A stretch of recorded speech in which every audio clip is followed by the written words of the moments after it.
So to fill everyone in, what we're doing is we're going to be doing our top 5 songs, Gorillaz songs. We'll if you've seen our like game of the year episode before, it's kind of the same thing. We'll each start with like our number 5. We'll each reveal our number 5. If you have a story attached to it, feel free to expand.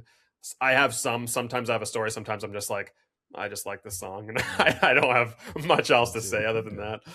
And then we'll keep doing that until we reveal all top 5. And then I thought maybe we could do a round of like honorable mentions, that kind of thing. Feel free in that one. You can just list out any ones you want. Like if it's Andy's turn, you can just say all. If you have like 2 or 5 or 10, whatever you want to do, you can just list those and any reasons why as well. And then I thought we would do a little kind of review of the mountain. We can talk about the mountain, or our loose thoughts on that. And then finally, if we have time, depending on time, we can even quickly rank the albums, the 9 studio albums as well. So it's all things Gorillaz today. Sounds wonderful. Yeah, sounds awesome. I went. I'm pretty. You went this. nuts. I want to start with you actually, and just see, and just we could even all share like our process on if how we prepared for this, if we kind of just mentally went through it all, or if we went hard like Pants did and really re-listened to everything to try and prepare. But what was your process, Pants? Yeah, well, I just we just decided on the date for this last week, and that's when I decided to listen to all the songs that they've ever released, starting with each album all the way through chronologically, and then all the songs that weren't on any albums, which I just finished today because I like left it and ran out of time and had a super busy weekend. So I just finished all that today, which was really fun to do. But having listened to everything and spent all that time listening on songs, I feel no more informed on what my top 10 should be. Like, it's so impossible to choose from these songs. If anything, I feel less informed now. Yeah, I was going to say, the more I tried to prepare, the less certain I was. It's completely impossible. It lends to my theory that I personally believe that top favorite lists are they don't exist. Like, there's no way to have a true top of anything, because I feel like for me especially, my tastes change and my mood changes so significantly, even from day to day, from like top movies, games, and especially music. I feel like music is even crazier, because you might be in the mood for something a little bit slower or something more energy, and like depending on that mood, you might have a completely different top 5. Oh, for sure. I mean, and music, I don't know if you're the same, but I think music is really seasonal. Yeah. Like, there's certain times of the year where I'm craving a different type of music than others. Yeah. Sure. I've got like a summer playlist kind of in my head that I like bands will just surface at the top in the summertime. Insane Clown Posse. That's just like from that 1 to 25, and then then it's Crazy Town from there. Jeremy's favorite. Well, I was going to ask. I noticed there's a member missing. I thought maybe if this was the Crazy Town podcast, it'd be just a solo pod. Yeah, it's true. This is our first. Three-man episode. And also the first time we've had, so we have like kind of the core 4 that I refer to, which is Pants, my brother Jeremy, and Grimpen. You, Andy, are the first returning kind of one-off guest. So welcome back for your second appearance. Well, thank you. I feel honored now. It's actually tough. So one of the things I find about Gorillaz is that, and it's maybe somewhat one of their appealing things, is that even though they've had mass success and they've had a ton of hits, they still feel like this kind of gem, and I don't know that many people in my day-to-day life that even know that they're around still. They kind of just remember them from like a couple like Clint Eastwood or whatever. They don't even know they're still making music, and even some of their bigger songs, they don't even know that they are Gorillaz songs. So they kind of have this weird, I almost want to say like underground appeal to them still, even though they're a massive band. So it was hard for me to find other people to even do this with. Yeah, well, maybe we're just of the wrong age demographic, because I have to say, much like Wu-Tang, Gorillaz is for the children. Yeah, I have many friends where they're nieces, nephews, even my own son who's 11. That's his favorite band. Oh, wow. Hands down. It's very That's cross surprising. generational. I've heard that a lot too, Yeah. for sure. That's cool. I've actually had kids, like I'm wearing a Gorillaz shirt right now. Yeah. I've had I see. like teenagers compliment me on Gorillaz shirts and be like, "Oh, That's he's cool. wearing a Gorillaz shirt," which made See, me and feel I didn't very want to cool. wear my Gorillaz shirt again because I wore it last time. I don't want you I to thought know about I have that. other shirts.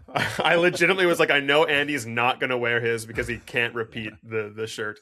Yeah, That's why I wear a black t-shirt pretty much every episode. So it's just like I'm like a cartoon character. You can never tell what's going on. Outfit track you, yeah. Well, and the ICP logo's below the fold, so we don't see it. It's just more on the bottom of the shirt. It's You guys interesting. can't. No, yeah, go. I was just going to talk about that, the cross generational aspect of it. I think there's a couple reasons for that, and one is that it's an animated band and they don't age like a normal band would. So it's not like kids don't feel like they're watching like a middle-aged rocker Corpse doing something. Yeah, or he's like 60 now, Damon Albarn. Yeah. And the other thing is that the collaborative nature. That Yeah. they're always collaborating with new artists that half of them at this point I don't even know. Yeah. But the kids do. And yeah, it's kept them alive for a long time. That's cool. Yeah, I didn't know. I didn't know that. I'm not around kids ever, actually, almost ever. But yeah, What's I it do like, have Cooper? outside the frame. What's I it don't think like? you guys can see it, but you can't see anything over here, can you? We can't. I think the full Maybe that. Yeah, they will be able Yeah. to. But Yeah, they over my will. shoulder, I've got my 2D kind of like figurine, and then I put my painting that's actually on my wall usually over here. It's really great, but you can't see it. I Sounds did all that great. work for no reason. Yeah. It's actually not that great. I actually Well, have one we're on the other same- Gorillaz shirt too. Nice. Yeah. Go, Andy. I was just going to say, for anyone who's just listening to this as audio only, we're all on the same page. Describe your wardrobe, Andy, for the audio listeners. It's not Gorillaz. but I'm it's- wearing a slutty white Henley shirt with Ooh. a little like 50s style knit shirt over top. Nice. I like it. Yeah. That's cool. I could do it slower and breathier if you like. We'll save that for when we drop in our viewership, What else was I going to say? Oh yeah, I was going to segue also. Oh yeah, what was your process, Andy? Did you have any kind of did you try to dive back in or just kind of Well, it's been like a natural process because my son has just been obsessively going through the discography himself, and he just got his very first like physical copy Gorillaz record, Nice. the CD copy of the self-titled, Cool. like maybe about 3 weeks ago, and then subsequently over the last few weeks he's ended up getting Cracker Island and The Mountain, and he's obsessed with building out his own little collection. And I'm seeing like, I know physical media is kind of coming back around right now, which is nice. And it's nice to see, especially young people being focused on it in the same way that I was obsessive over it at my age. Yeah. So, yeah, that's really cool. That's cool. Yeah. So your timing was perfect. I already shared this in a past episode, but I had done for their 20th anniversary, I did a blog post 20 days before the anniversary leading up to it, revealing a top 20 list.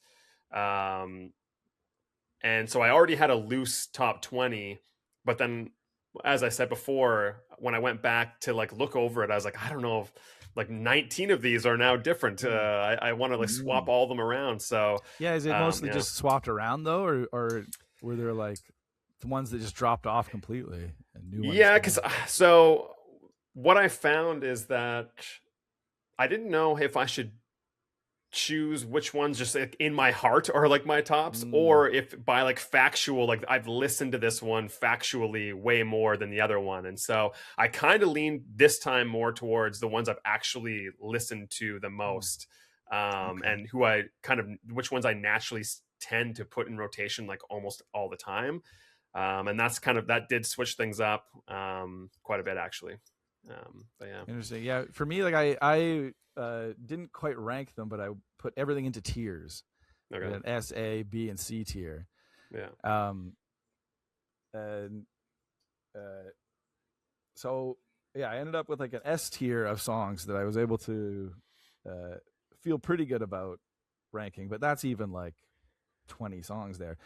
But I find, I don't know, I end up with like, even within those tiers, I end up with tiers that it's like each one of those tiers, those songs can be swapped around completely. Yeah. But I still end up with like ranks where I go, these are my like couple songs that are my favorites. Yeah. These are, but at a certain point, it's just impossible.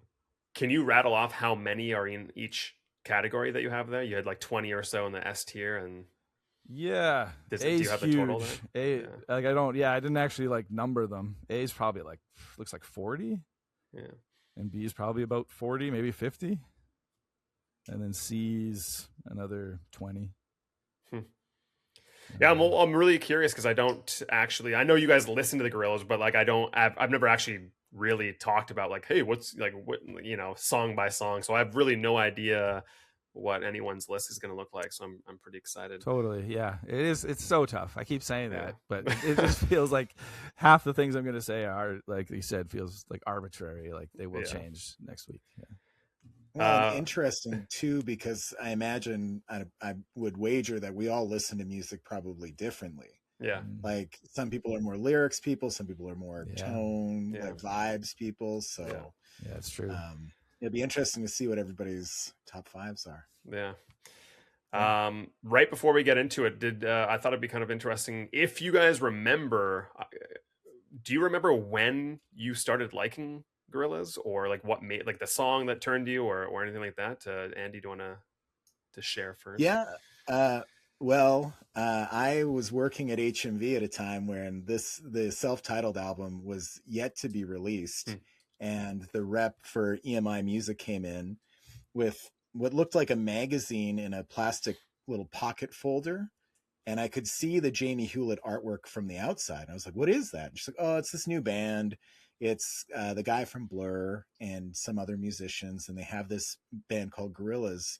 Did you want to check it out? So before, like 2 to 3 weeks, I think, before it was even released to the public, I was playing it in this back room, little like CD player.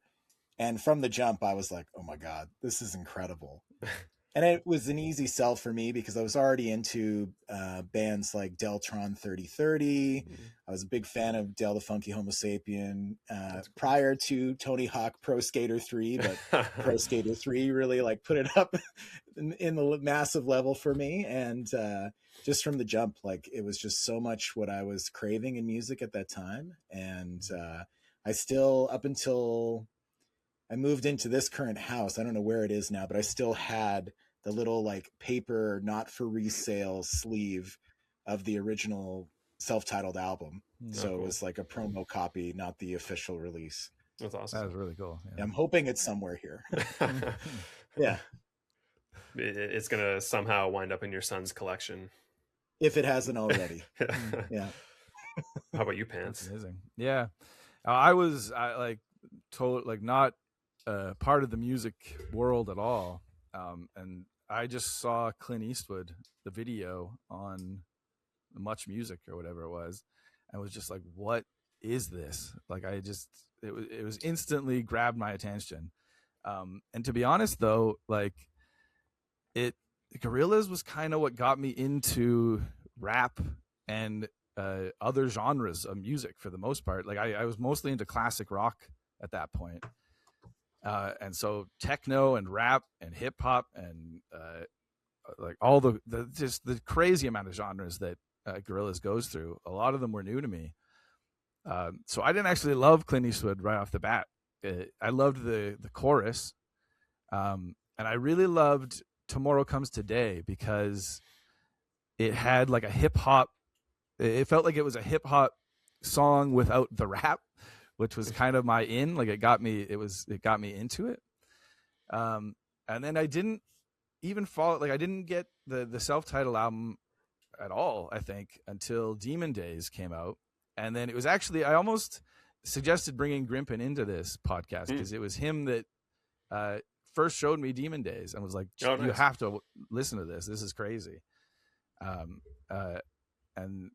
But he loved Plastic Beach, but then he pretty much fell off completely.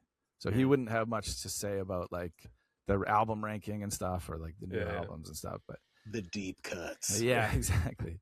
That's how I feel like a lot of people are, though. I kind Yeah. of feel like after Plastic Beach, they kind of like, that's when people are like, what, they're still making music? I mean, well, there was that 7-year gap, I think, Yeah. between those. It felt like were there even going to be a Gorillaz anymore for a while. But and then it's just been an avalanche ever since. Yeah, they came absolutely. back. Yeah, there hasn't been like 2 years that's gone by. But yeah, so it was Demon Days that I really, really fell in love with, and they became my favorite band, one of my favorite bands after that. Yeah, Cool. Yeah, I had a friend in high school named Jason, and he was kind of my music guru, because I wasn't very educated when it came to music. I really just started liking and like finding my own bands around that time, like grade 9, grade 10. And he sent me Punk. Out of nowhere. He was always very good at kind of just sending me songs that he thought I would like. And he sent me Punk, and I knew nothing about Gorillaz. I had never heard of Blur. I knew nothing at all. And I liked Punk. It was, it's just a fun, catchy little great song. Yeah, song. And so, because it was kind of rare for me to kind of latch onto a song, I was like, oh, I like this band. And so when the self-titled came out, I did buy it just based on that one song. And I don't even remember. I know Clint Eastwood is like very synonymous with that release and like being a huge thing, but I don't remember it kind of entering my world. I don't remember it being a huge. It almost seems bigger now upon reflection than it was at the time in my world, at least. I remember seeing that video a lot. Everywhere, yeah, a lot. Those Gorillaz, coming out. Yeah, I also never watched. That's probably why I never watched music videos ever, actually, but yeah, that was my kind of my first thing, and similar to you, it also exposed me to a lot of different genres, and it was almost jarring when I first listened to the whole album. I don't think I knew at the time it was going to end up becoming my favorite band, because they are my number one band of all time. I never would have thought they would have become that, because it was very jarring. There were songs where I'm like, what is this? Like, there's some I didn't even like. I just would switch immediately. That ended up becoming some of my favorite songs, ones that I was really turned off by originally. For sure. And I feel like that's a theme throughout all, like it still happens. Like you have to give them time, those songs, because they're so deep. There's so much to them. There's a lot of YouTube comments I've seen where people say that's kind of like the Gorillaz effect, where you would just have to like listen a lot, and then you kind of, it's like almost like an acquired taste or something like that. It's kind of strange. But yeah, let's dive into our top 5. I think I'll just go in the same order every time just to keep it normal. But yeah, we can start with Andy and then Pants, and then I'll go last every time. So yeah, top 5. Sure. Oof, pressure's on.